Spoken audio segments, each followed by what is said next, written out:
Yo, what's up, world? This is Dane Tomas, and you're listening to the Dane Tomas podcast. Every week, I talk to experts, weirdos, new friends, and old ones about everything from magic to business to creativity and human awakening. So, strap yourself in, lay back and relax, cause we're heading straight for the black hole.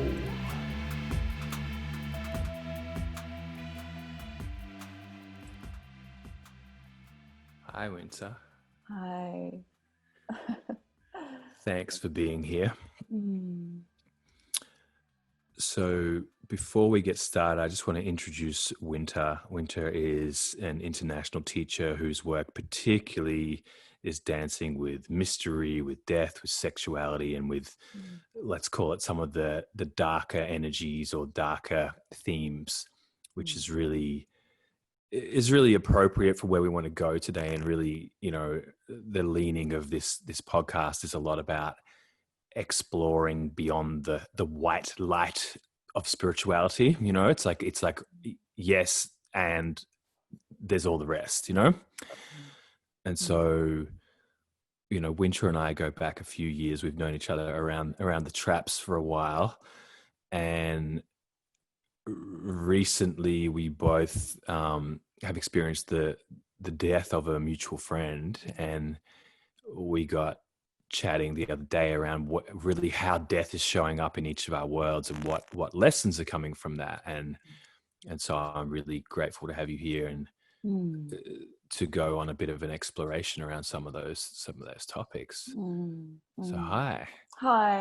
Yeah, I feel really tender actually speaking of this today. I can feel my heart because because we've been touched recently by the death of James and also just being thrown into, COVID, Melbourne at the moment, and there's just so much of this around. So I can feel like I feel a beautiful tenderness in this meeting today. Yeah, I was just telling you just offline, my last conversation with Illuminati Congo, we really started to, towards the end, unpack a lot of death stuff. And this theme is really up all over the world on the macro and on the micro level.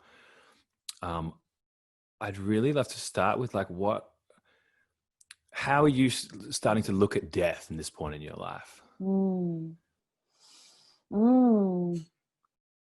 actually, the way I'm looking at it at the moment is through the lens of the global approach to death. So I feel like what's moving in me in relation to death at the moment is almost a despair at what's come forward, which is a real fear of death, phobia of death, and a complete shutdown of the world because of this fear. And so at the moment, I'm feeling like such a despair in my heart around the collective's inability to see the beauty of this initiation. I can feel like and how powerful this doorway is into for the planet in being able to acknowledge and meet death. So at the moment, because I'm in this situation of extreme lockdown, and all I'm hearing all day on the news is who's died, how many deaths, like how many could die. It's just this constant focus on not dying. At the moment I feel such despair of the gifts and the jewels of what death offers, particularly because I've lost someone dear to me recently, and what a significant experience that was for me. So I'm feeling this disheartedness. Like, is this where we're at, where we're pulling at everything to stop that, to stop meeting death, Yeah, I've had some really similar reflections, and in my life, for anyone listening, our mutual friend is a guy, James Skalkos, who was super close to me, and I'm realizing now as he has passed, how much impact he had on how many people. Because he was a super mysterious guy in a lot of ways. So I knew what we shared, but I didn't know what he shared in so many other places. And what it's forced me into is a consideration of mortality, and also I guess surrender to the greater. I think a part of this death phobia thing, at least as far as I can see it, is, we live in a society that's highly focused around the kind of small s self, of like, I've built, I've got an Instagram profile, God damn it. I've built this identity, and in that identity's reality, I'm all powerful. I get to decide, and even in the personal development sort of matrix, it's like, I just choose my income. I get to choose what my body looks like. I'm in control of everything, right? And then for something bigger to happen, like, my friend that I was expecting to know for on this dimension for another 20, 30, 40 maybe years is gone. For me, there was a very poignant message of, yes, you can optimize the layout of your little world, but you're not in charge of this world. And it was just like this, like, fuck, I'm not in charge. And some days that would be horrible, and other days it's like, I'm not in charge. Like, yeah, like, fuck. And just letting go of that construct, and for me, it also fed into, I don't know, however many years of practices of dissolution of the self, and processes and rituals and meditative practices that are dissolving the self, and almost as like a demand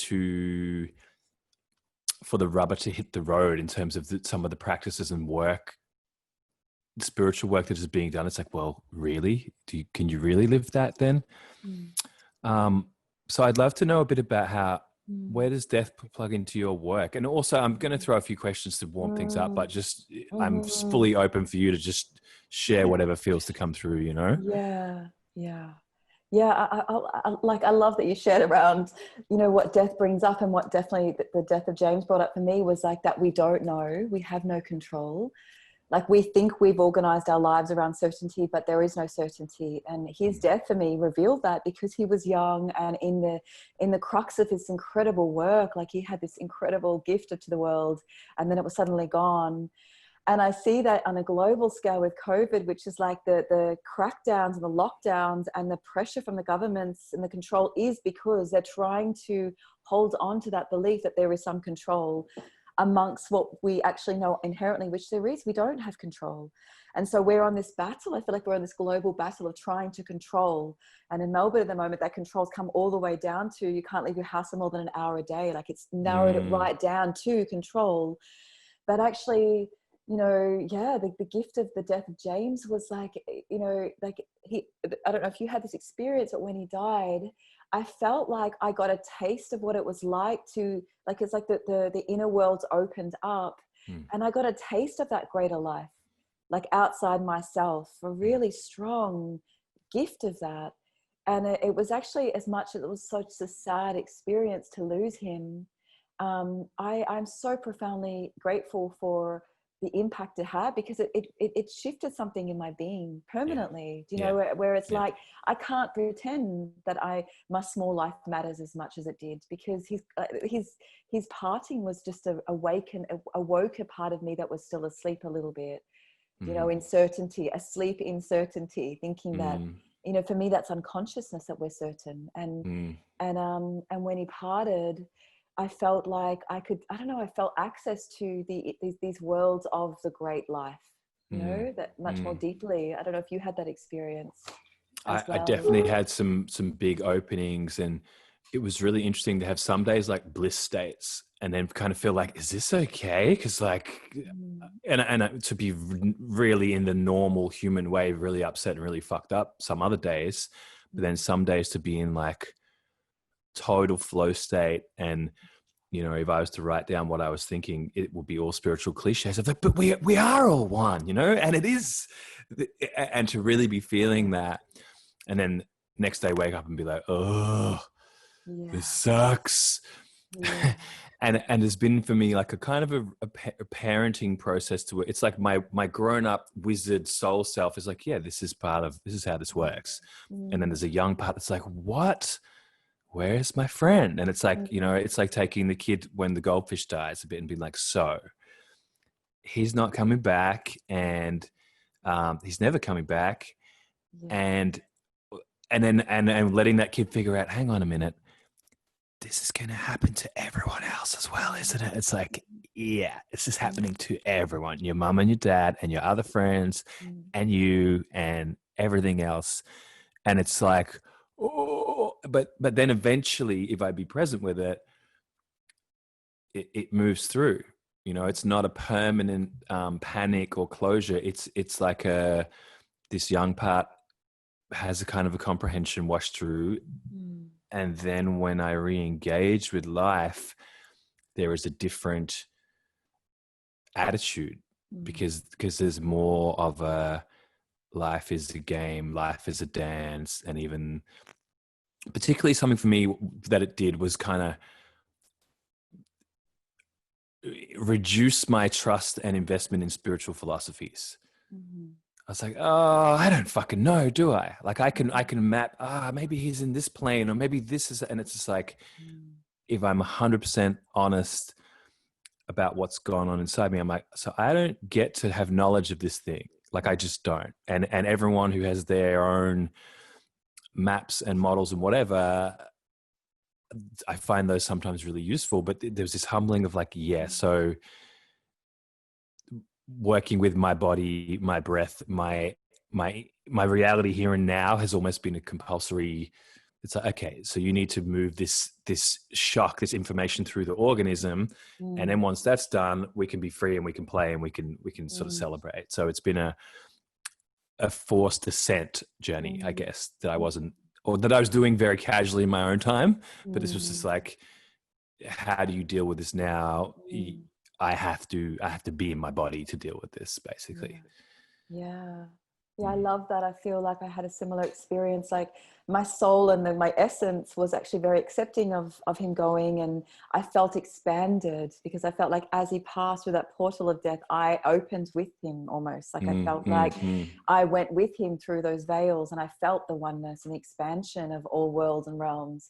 But my animal really missed his animal. Like my animal felt the loss of this body and this being no longer being able to touch his body or speak to him again or know he's on the planet with me. So there was a real sense in my animal which was like, wow, you're not here walking with us in this realm anymore. And that there's a grief in the body, I feel, that has to go through. And I love what you said around, it shows us what we don't know, actually. And it's true. I think that it reveals that there is a mystery. There's a whole reality of life that we don't have any idea with because we are confined to this realm. And I feel like my experience of being able to tap into that mystery is when I let go of all knowing, and when I'm humbled on my knees saying, I fucking have no idea, is when a door opens to some knowing, but until I'm on my knees, I know nothing.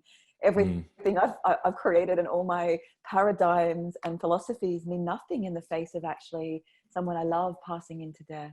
Like it really, it's a very beautiful humbling of everything, really. And I feel really sad that collectively we're not going through that process. We're fighting it and we're resisting it, and as a result there are people dying on their own in nursing homes and hospitals that they can't. We're not in this process of actually midwifing that death together. Like the disenfranchisement and the disconnection around death is just like, it's really, I'm finding it really distressing that we're not meeting this together. We're not, it's such a separate experience. People in nursing homes are dying on their own. Like it's just like families can't come and visit. So we're not in the eyes of this initiation,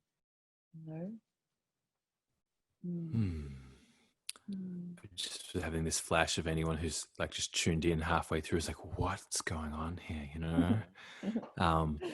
I wonder, like, on that, I have a sort of a rough expectation of who might be listening to these conversations, and then I also have a sense that these will be around for a while, so they're going to ripple out further and further. And so I wonder what what you would say to someone, or how you would relate this to someone who's maybe not coming yet from a very spiritual frame of reference, who's like, okay, I just clicked on this thing, they're talking about Mm, death. mm, What the like? How would someone?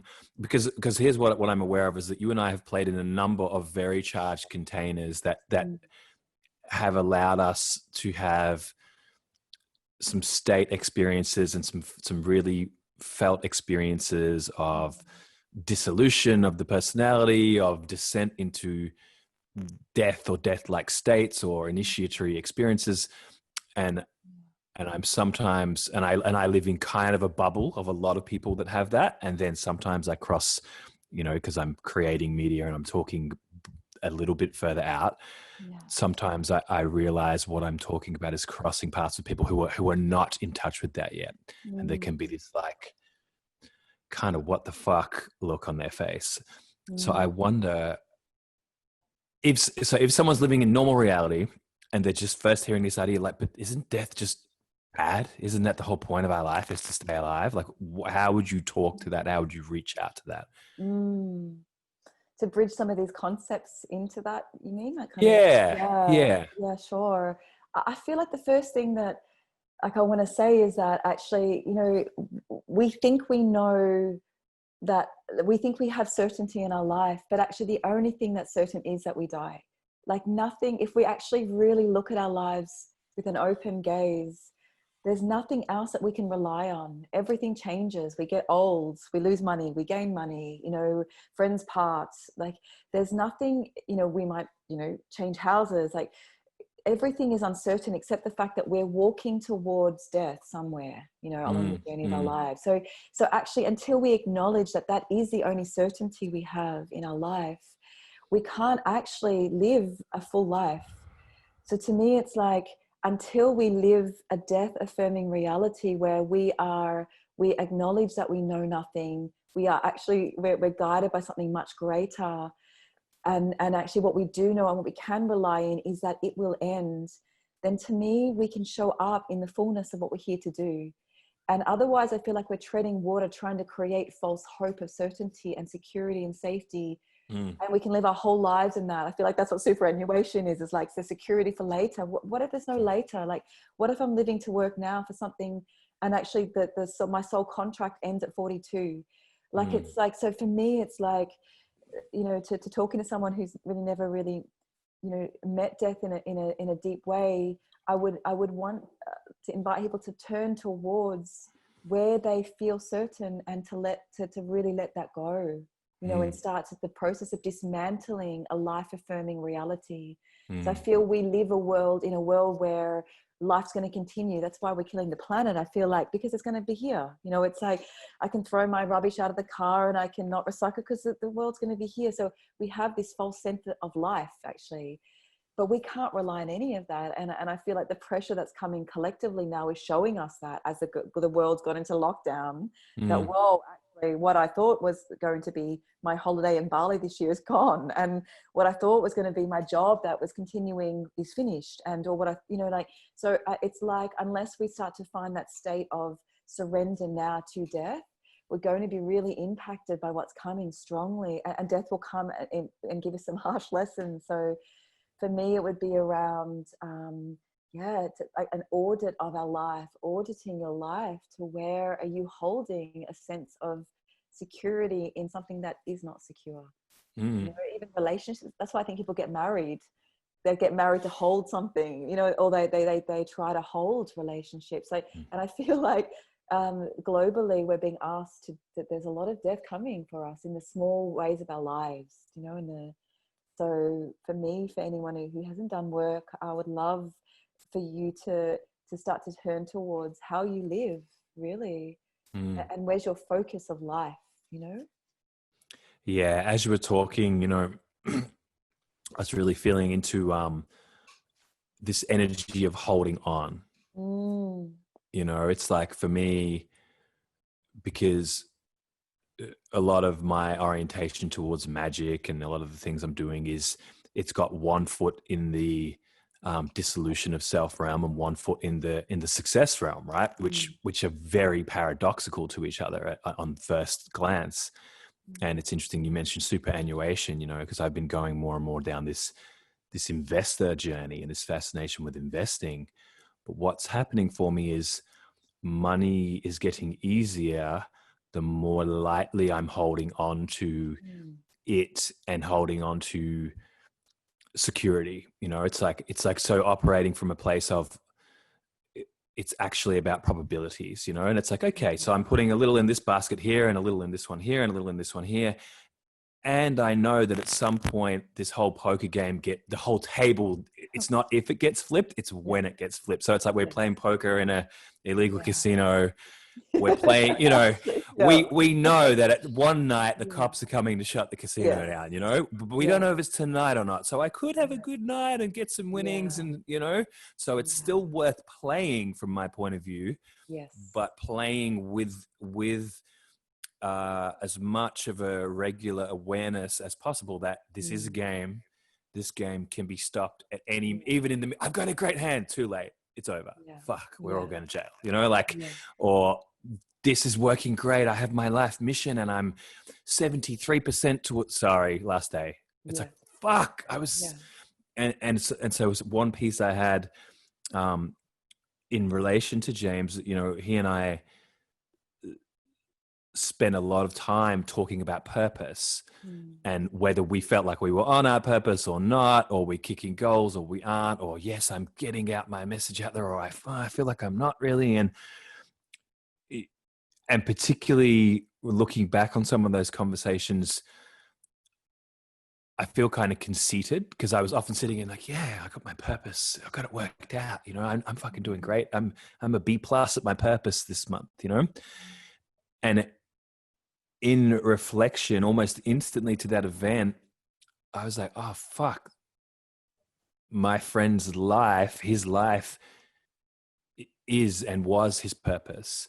And what I've seen since then is all these like we're even having this conversation because of him, and many, many moments of opening, of connecting, of revealing of certain things have all happened in direct response to his passing. And even, there's a level of openness that's happened in me since then that just wasn't there before.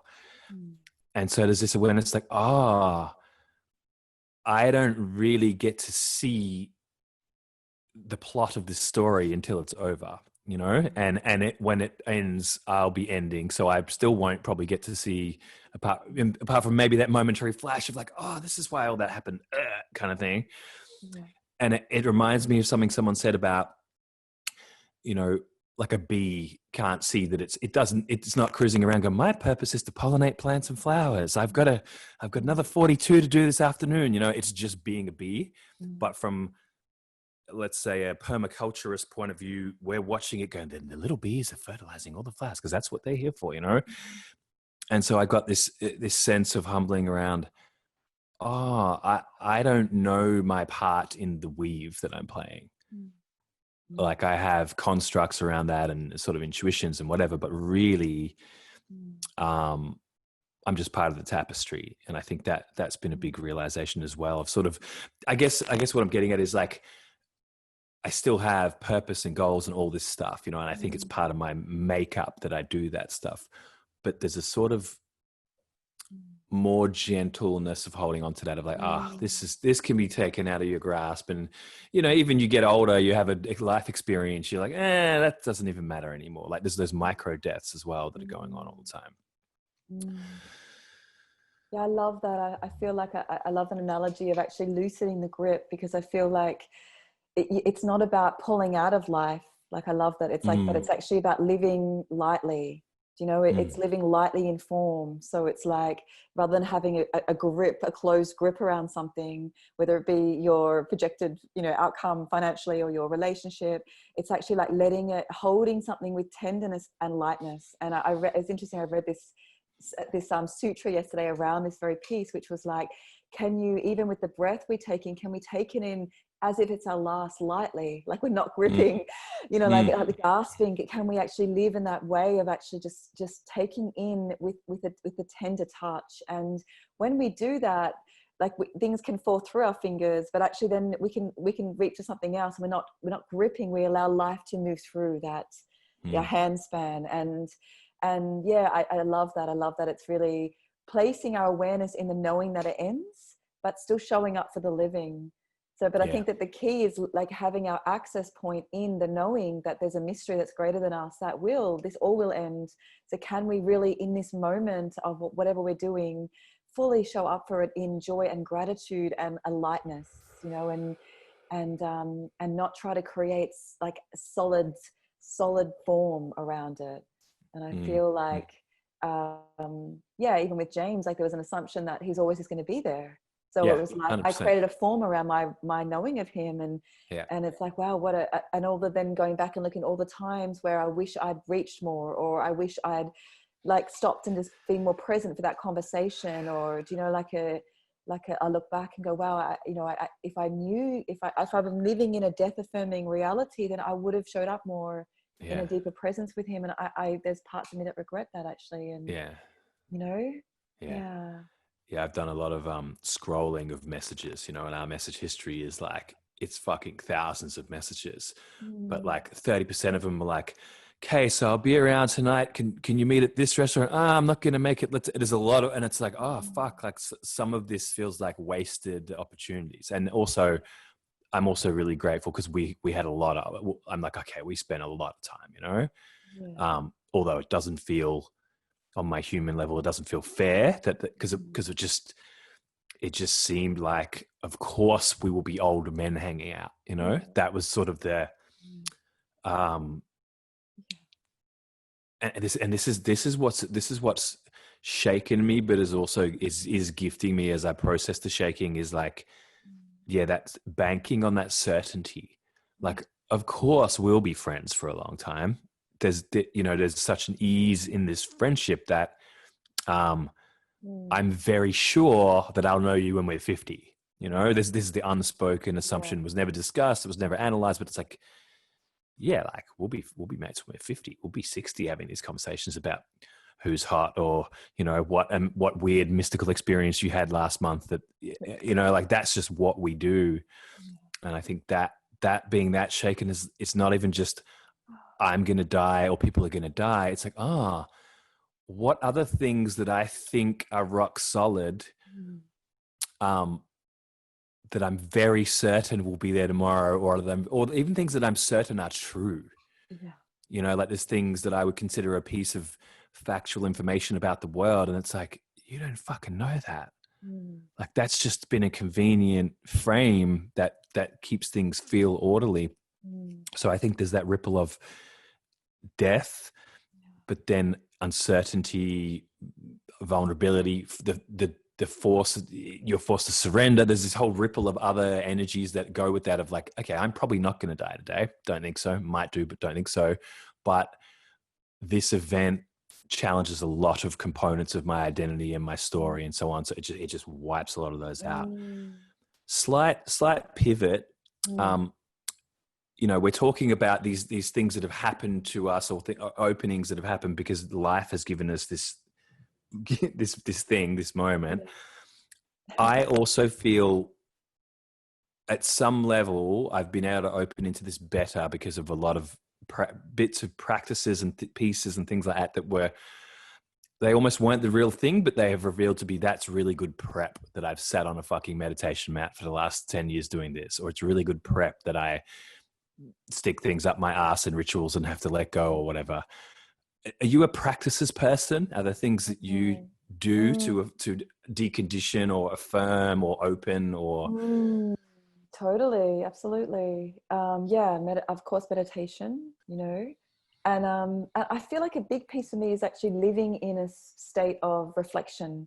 You know, so actually, you know, like every day, I don't know, like there's a self-inquiry process I'm in. Do you know, as in like, where am I? What, like, it's almost like a remembering of who I am. I feel like I'm always in a process every day of that inquiry.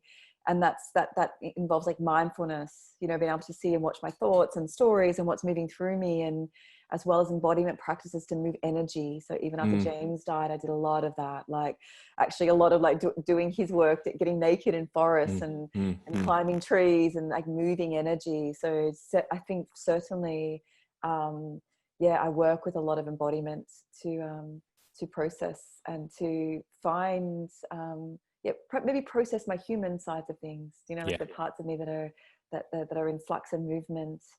And also I feel like there's a quality I've always had of like wanting to push beyond my limitations. And I think you probably have this too. So it's like doing things that challenge me, or like turning my gaze to my fears, you know, regularly, like really regularly, and looking at where am I blocking or where am I holding. And like, that's a really regular practice I do through journaling and self-inquiry.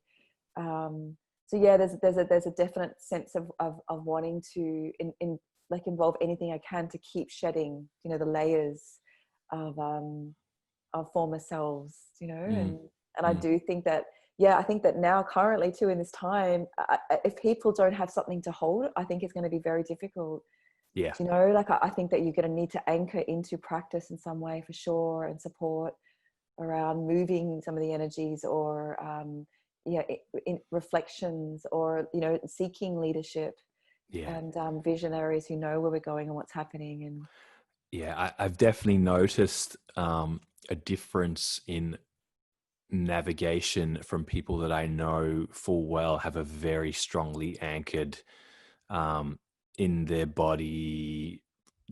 People that I know have deep, solid practices and that have experienced numerous initiations and micro deaths and ego deaths. I'm watching those guys move very differently through uncertainty than the people who were maybe more settled in a 9 to 5, you know, than the prescribed reality. Because what I'm seeing is the first group, it's still a challenge, but those people have been actively cultivating their ability to let go, to adapt to challenge, and to also dance on the cusp of mystery, where it's like, well, we were running this event, but now we're not. But we might be again, but we're also probably not. But if we are, and it's kind of like that ability to hold, like, well, there's chaos. There always was chaos, but now the chaos is very visible. Versus if you've been more in a world that is allowed to be structured, and is that structure has not been challenged, it's like, fuck, everything's gone wrong. You know, it's like it's all broken, and it's like, wow, this just feels like life showing up with you know, with its full battle gear on. You know, it's like, this is just a disruption that is larger than the ones that are happening every day all the time, and it's only a disruption to again, to a tightly held order. You know, it's like that Saturn piece of like, this is the exact structure, and it's been this way for 500 years. And I feel like something like a virus is this energy coming in, and like, it's almost like I almost have this like prankster energy of like someone walking in to like a hall full of beautiful ornaments and be like, oh, nice vase you have here. Be a shame if something broke, you know. And it's just like, fuck. But also, you know, I've had some real liberation and joy in everything kind of from a mainstream view falling to shit, you know. And also this is safe I'm in a nice big house in a quiet town, so no one around me is dying of a virus. So full caveat, like, there's a privilege in my position. But there's also other people in a position like mine that seem like they are freaking the fuck out, or really trying to like batten down the hatches. And I think between the sort of mystery school tantric embodiment journey and the entrepreneurial journey, which I also see as being very much about dealing with chaos, change. It was this way this day, but now it's different. There's a certain amount of, I guess, skill in dancing between structure and flow, or order and chaos. I think that some people have, and others less have. So it's been, not to sound smug, but it's almost like, shit, all these fucking death initiations are kind of paid off a little bit, you know? Totally. I definitely feel like, you know, if you've done the inner work, you're going to have an easier ride. And I'd feel like people who live in, and I was like, I think we all were living in, you know, mainstream kind of Monday to Friday, 9 to 5 matrix life. It doesn't warrant any or value the inner work, the inner world, the inner experience of life. It very much values, you know, your portfolio and your financial status. And so it's very much focused on the outer form, which is what we know is identity is, you know, really it's not even real.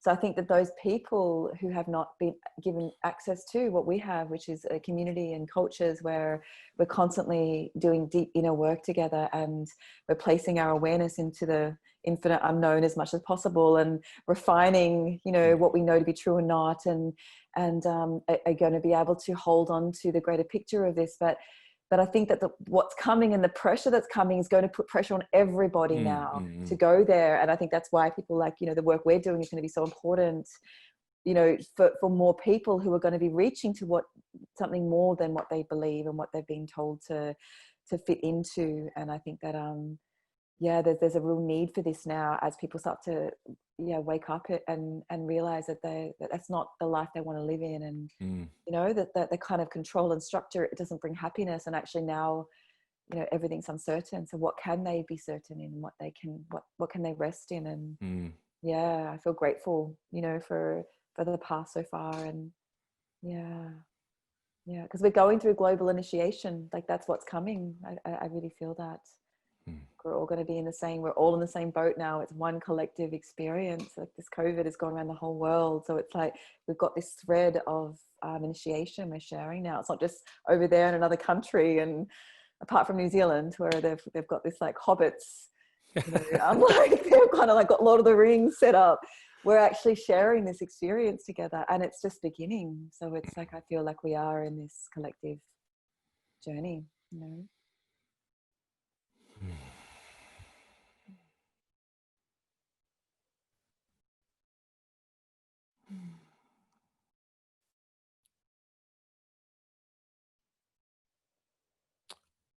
I know what I want to ask. It wouldn't be a Winter and Dane in one conversation if I didn't bring up anuses. I feel like it's, you know, I feel like we've got to touch on the anus. It's kind of, Trying to clean my act up. Hey? I was trying to clean my act up.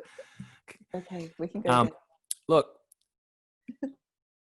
it's funny because it's becoming a thing. You know, it's becoming a thing in some of my conversations, that it's a place that I like to talk about, and and I know for a fact that I don't know if it is now, but it has been a part of your work and part of what you teach. And for me, like I always like to make a joke out of it, but actually genuinely, I see a lot of power in working with this most taboo, most conditioned part of the body that really symbolizes a lot of things. And so, and I feel it really does relate to death also, which is the big thing that we're playing on. I just love to open up, like, without putting my frame on it, why is the anus relevant? Like, why can I bring this up and you're there nodding wisely? You know? Like, let's talk assholes. Okay. Yeah, it's definitely been a huge part of my work and my own inner explorations, and you know, the base is connected to our survival. So it's a very center which our whole lives are built upon. It's connected to the foundations of a sense of safety and security in the world, in a body, in form, in matter. And you know, the base chakra, everything is stacked upon that. So I feel like when we penetrate our base, and when we actually bring our loving gaze all the way down, we get to actually see what foundations we hold, and actually be able to bring awareness to that and transformation to that, which then our lives can build upon the reality of a sense of safety that is anchored in what is real and not in a false sense of life. And so to me, the base is it's a powerful way to go all the way to the root of your life and your existence, and the deepest aspects of your power and vulnerability. So to me, the base holds a beautiful duality of, like, when you penetrate it anally, you can feel so powerful. Like you're just like, you're in your raw primal aliveness, and at the same time you can be in your absolute tenderness. So we can feel the most tender, fragile parts of our beings, and they both live there. So to me, it's a gateway to our greatest power and also our deepest vulnerability of being a little human on this planet, you know, in a cosmos of billions of galaxies. And you know, and that, for me, the base is the doorway to those that energy. And certainly it definitely links to death, because it's a fear of death is resting in the base, and our tight asshole. Like, you know, when someone in Australia say we've got a tight ass, to me, that is, the tightness is that very control and holding. Yeah. And in the asshole, like, as you know, there's two rings, you know, and the first one we control the bottom ring, and that's where we squeeze our perineum when we don't want to shit ourselves. And so we're holding in our shit, you know, literally our shit there. But we've got a second ring which sits above that, which actually our nervous system controls. We don't have any control over it. So actually, if we release and relax our asshole, we're not going to lose our shit. Everything doesn't fall to shit, because there's something greater holding us. And so to me, that's a really beautiful analogy of what, you know, working with the base is that if we can let go into that, release that grip of our asshole, then something greater can carry us through life. So that's my experience and work through it. And through the base, I've found like so much power, you know, and deep, like also brokenness. I don't know if you've had that experience, but it's been a very deep initiation of life for me. Yeah. And aliveness.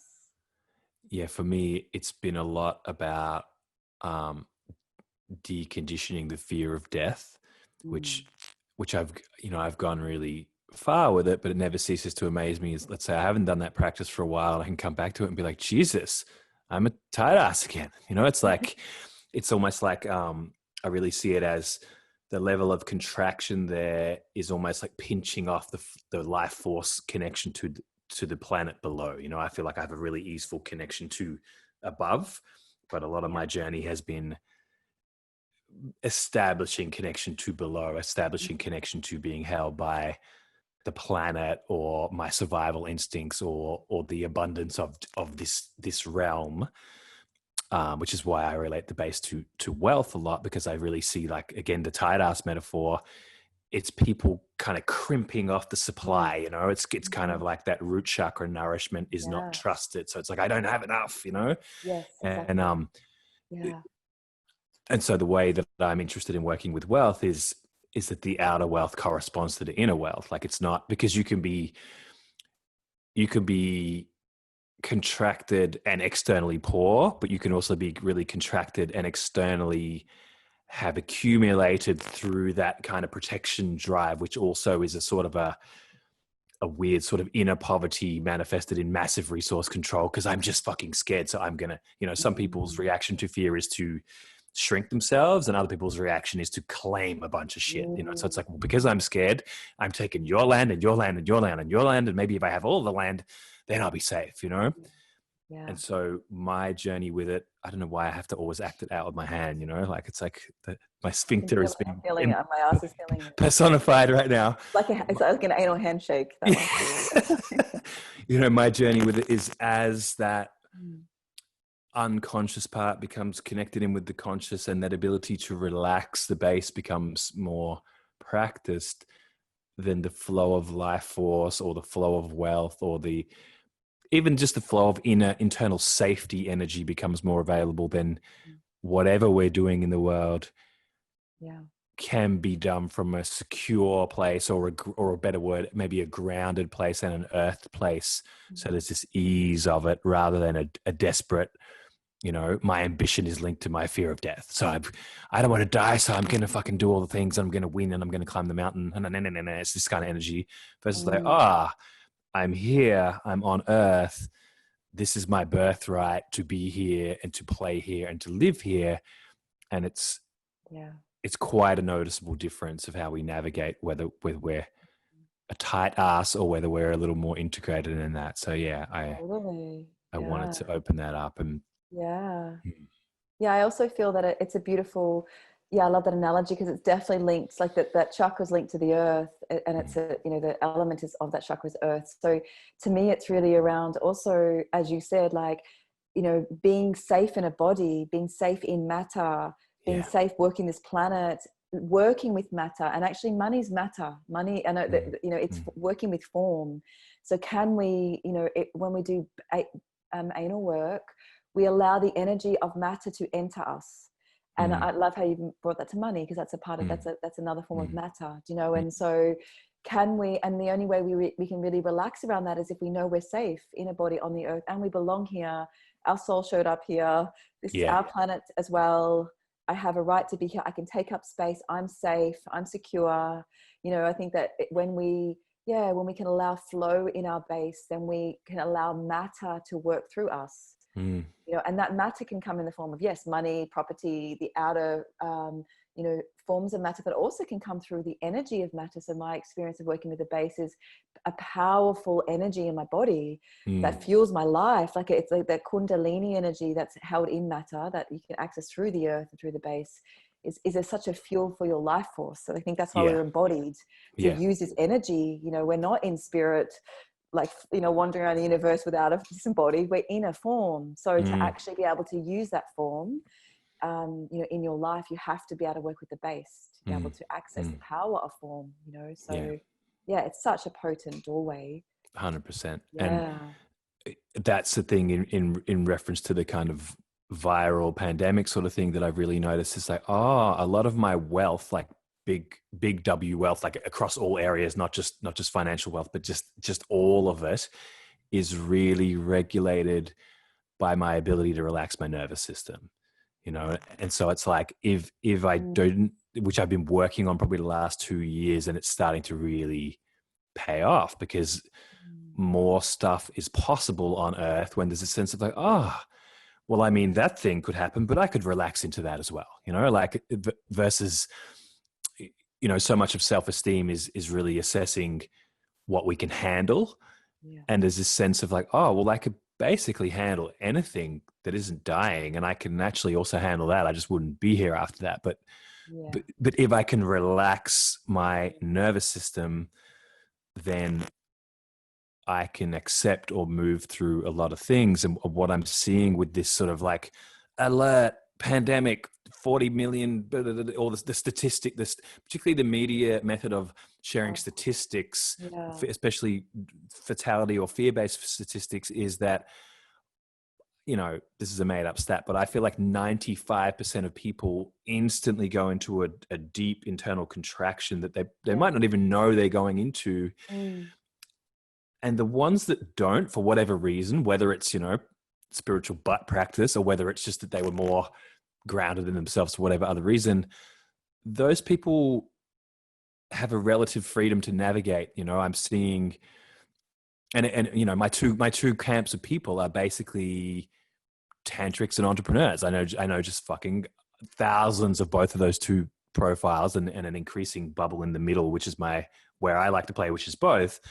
But both of those types have kind of a boldness for different reasons, you know, in terms of like, well, even if the world goes to shit, I will find a way to thrive in this environment. That's kind of more the entrepreneurial. Or even if the world is scary, I am circulating enough pleasure, relaxation, goodness in my body that I will vibrate something different. You know, those are the two realities that I'm inspired by. And what I'm starting to see for me, the bridge in the middle is it's all nervous system stuff.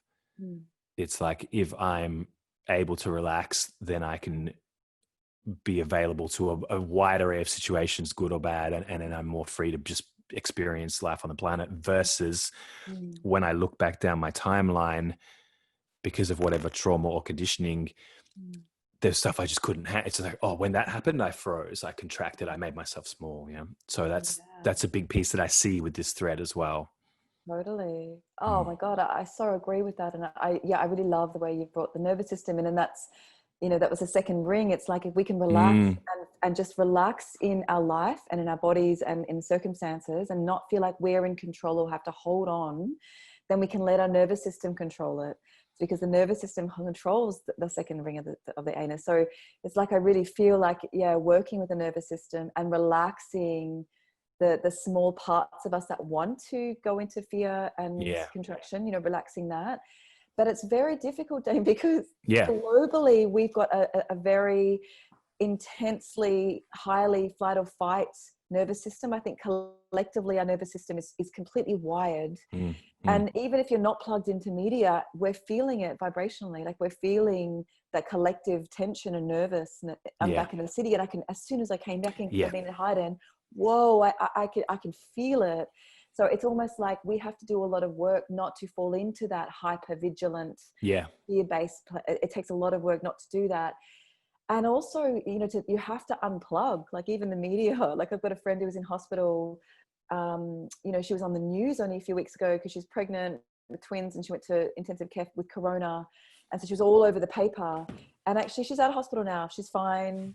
You know, her babies are fine. But there's no follow-up story saying, by the way, it all worked out well. There's the next heightened story of the next person who's dying and dying. So there's this constant wave of reminders of why we're meant to be afraid. Yeah. And so, yeah, it takes a lot of work to actually resist that. Yeah, absolutely. So that's why base work is, you know, powerful now, for sure. It feels like a fast track to me, you know, like there's other practices I do. And I think breath and base work, it's such a nice, polite way of saying it. You know, I'm all like, you know, the anal work, the butthole work. Yeah, but that de-armoring work, if you want to call it that, and breath stuff are my two sort of it's almost like as things have gotten more intense, I've defaulted to like stronger practices as, you know, what I once would have seen as like they're for optimization, they're for mystical experience. Now I'm like, oh, they're for like maintenance of sanity, you know? And also to anyone listening, you know, I want to kind of hallmark that like I'm having a much easier time because of where, you know, I'm in Byron Bay. It's things may change here, but there's a certain level of space and smallness here that I know if I was in Sydney or Melbourne, or, you know, I got friends in New York and Berlin and whatever, I know that I'd be having to work a lot harder to maintain even a basic equilibrium in a more charged environment with, you know, 2, 3, 4, 10 million people. Totally. So there's definitely a luxury there. But we're all still plugged in, even though you're there. You're still feeling it, like, because it's one soul. We're one 100%. Totally. Like, but you're right. The external circumstances can really impact that more. And I have felt that coming back in here. It's like hit with the collective fear. But yeah, I love your bringing up the base work. And another thing I want to add to that is, apart from the de-armoring, I think it's beautiful to do base work to open to receive life. You know, like to me, that it's like a way of, and you know, it's a regular practice for me, and I use it in all my teachings, a way of actually deciding to let life in, deciding to let matter take us, you know. And that's another way, deciding to let wealth enter, deciding to let love in, deciding to you know, to like to be here and let this planet and the energies here fill us, you know, to merge with matter. So I think it's a beautiful way that helps us anchor and show up, you know, more fully, and saying yes to this whole journey. Yes, we've all chosen to be here at this time for Corona and this global crisis. Our souls have said yes to it already. So base work helps us for our bodies to catch up to that, you know, and our nervous systems to catch up to that. Yeah, I love that. Is there anything else you want to explore or unpack or share before we kind of come to kind of a conclusion? Not really. No, that feels really complete, actually. I love the way the path it's taken back to the anus. Yeah. Back to God. Yeah.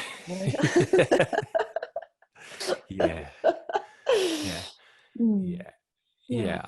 I want to dedicate this to James Skalkos, like really officially. Like it's been an interesting journey speaking about him publicly because he's such a private person. So I've had to reconcile my own, like, I'm quite a public person and I want to honor this dude or honor this story. And but I think he would be pleased that we're talking about assholes in his name. I think he would find that very amusing.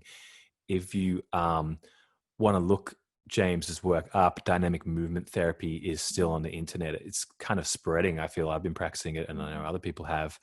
But super beautiful guy and a really potent body of embodiment work that he put together under the name Dynamic Movement Therapy. So please Google that.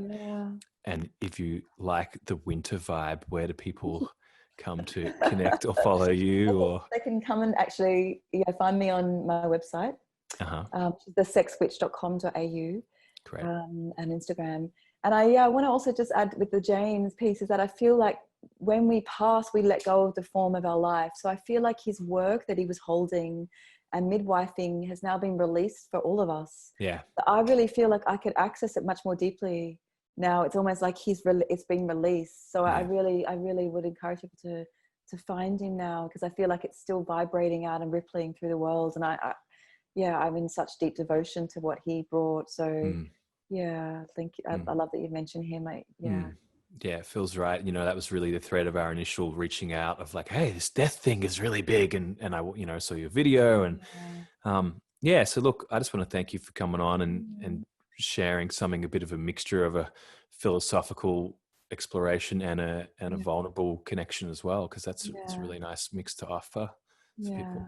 Beautiful. And I also want to add that I'm running dark core mentorships, which kind of go into this. It goes into the base work through the gates of the base, heart, and crown. So we're going into these kind of the chaos of the Mm, dark, mm. and so yeah, people want to find that. I'll be running them again soon. So yeah, that's kind of linked to what we're talking about today. Highly endorse this. Great. Thank Awesome. you. Thanks, Winter. Thanks everyone for listening. Please Yeah. share this, subscribe, etc., etc., all those things. Bye.